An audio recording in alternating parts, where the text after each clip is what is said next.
These are just some very important checks that we all need to do when we are either writing our own manuscript or checking the manuscript on behalf of someone else. Plagiarism check. Intentional, unintentional, doesn't matter. You still, it's an important check. All journals check for this. Sometimes you because you're reading up a lot in the current about the current works, and sometimes some sentences, some paras just remain in your head like a little earworm, like songs, etc.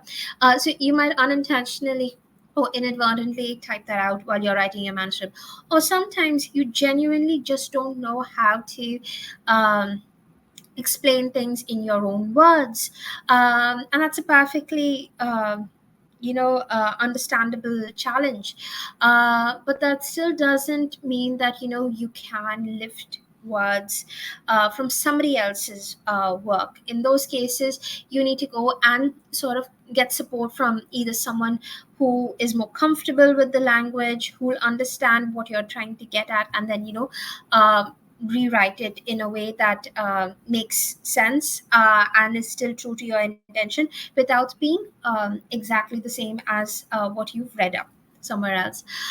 So yeah, very important. Spell check.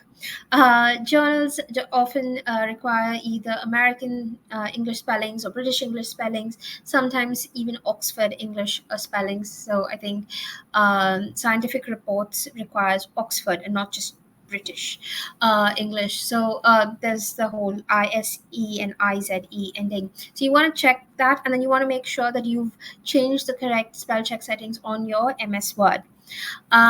Aims and scope of the target journal. You don't want to be submitting to the wrong journal. You want to make sure that your paper is actually finding the right home. So make sure that it actually is relevant to the journal, and not because you're not submitting to the journal just because you subjectively think that it might be the right fit. You need to make sure, double check that the aim of the journal actually meets.